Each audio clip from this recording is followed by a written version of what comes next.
sakop apan gihimong bulahan, gihimong adunahan. Sa gugma ug paglaom gihimong bulawan, tinud nga anak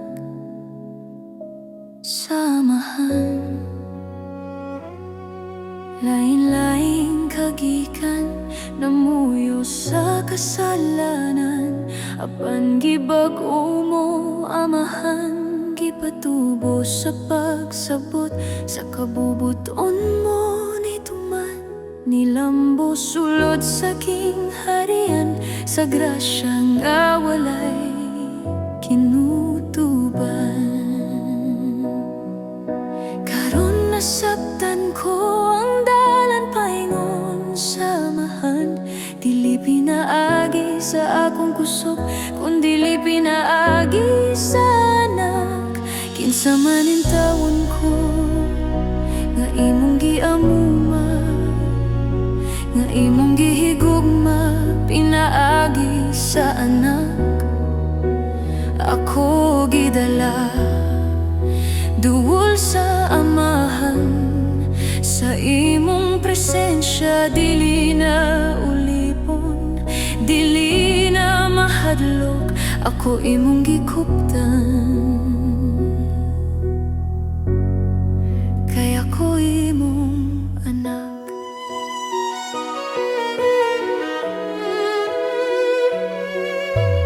Una, ulipon ko sa sala, gikadinahan sa akong kagahapon.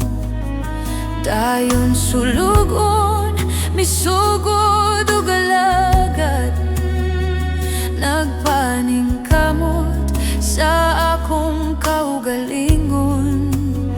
Ug ang imong tingog akong nadungog, miingon ikaw ang akong gihigugma, pinaagi sa anak. Ako imong gila, pinaagi sa anak, malipayon ka kanako.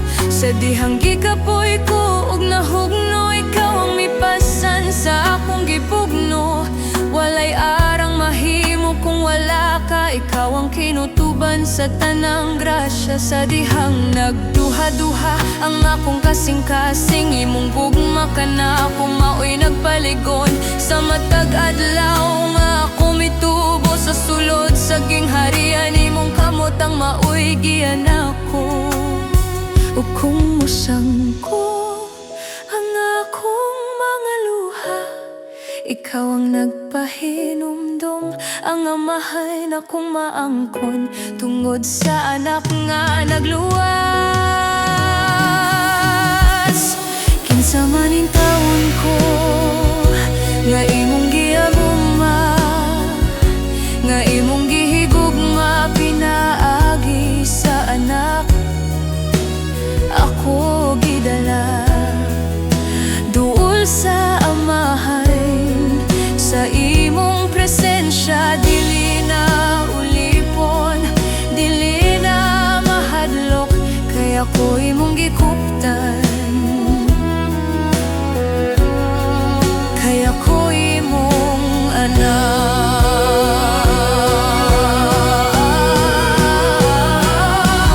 Dili na ako magpuyo sa kahadlok, dili na ako mabalik sa kadena sa sala.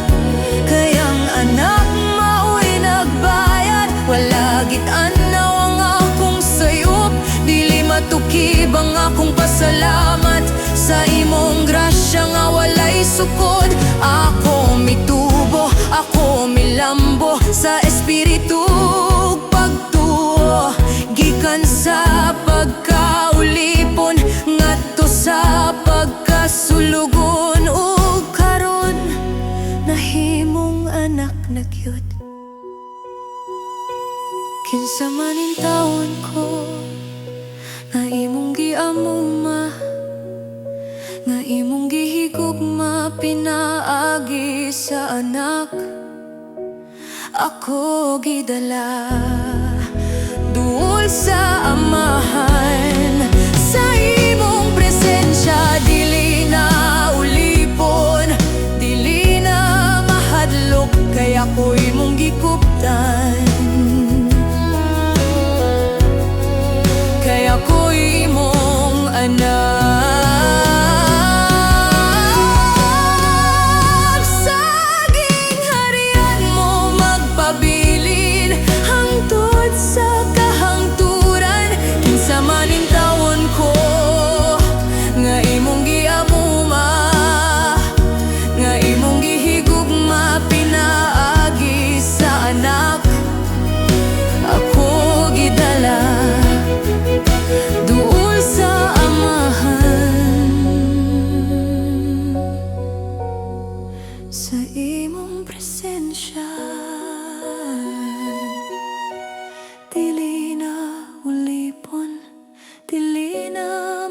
tudlo, kaya ko imong gikuptan.